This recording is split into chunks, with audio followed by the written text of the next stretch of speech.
एक समय की बात है। रामू नाम का एक गरीब किसान एक छोटे से गांव में रहता था। उस साल गांव में भयंकर सूखा पड़ गया।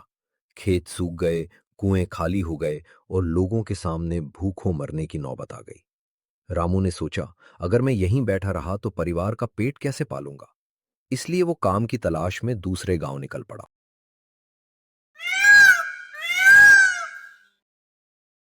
कई दिनों तक भटकने के बाद उसे एक अमीर सेठ धनराज के यहाँ काम मिल गया।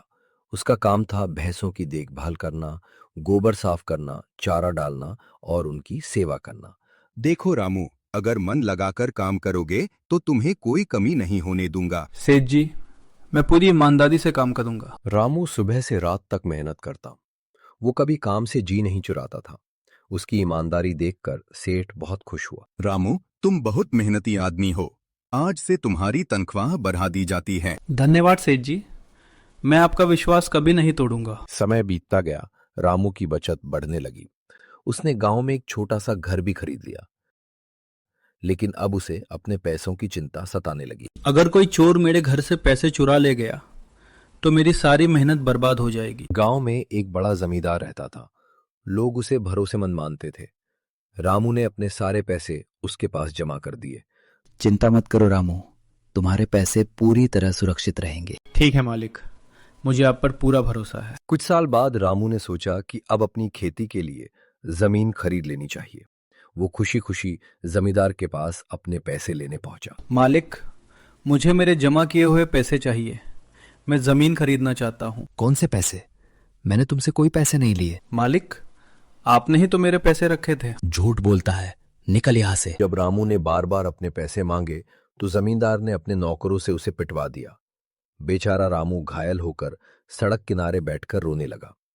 तभी वहां से सेठ धनराज गुजर रहा था। रामू, ये तुम्हारी ऐसी हालत किसने की? सेठ जी, जमींदार मेरे सारे पैसे हड़प गया। अब वो मुझे झूठा कह रहा है। सेठ धनराज बहुत समझदार था। उसने रामू की मदद करने का निश्चय किया और एक चाल चली। अगले दिन वो एक बड़े संदूक में नकली सोने के गहने भरकर जमींदार के घर पहुंचा। जमींदार जी, मैं कुछ दिनों के लिए बाहर जा रहा हूँ।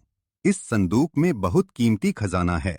क्या आप इसे सुरक्षित रख सकते हैं? अरे सेठ जी, बिल्कुल, मेरे रहते आपका खजाना सुरक्षित रहेगा। सेठ ने जानबूझकर गांव वालों के सामने कहा कि संदूक में लाखों की संपत्ति है।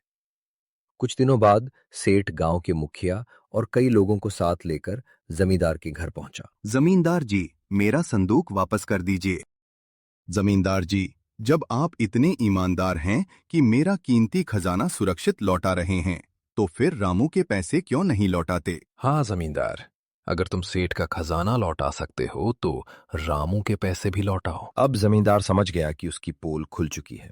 गांव वालों के सामने उसकी बदनामी होने लगी। ठीक है, मैं मानता हूँ, रामू ने मेरे पास पैसे जमा किए थे। जमींदार ने मजबूर होकर रामू के सारे पैसे लौटा दिए। रामू की आंखों में खुशी के आंसू आ गए। सेठ जी, आपने मेरी जिंदगी की कमाई बचा ली। रामू, ईमानदार इंसान की मेहनत कभी बर्बाद नहीं होती।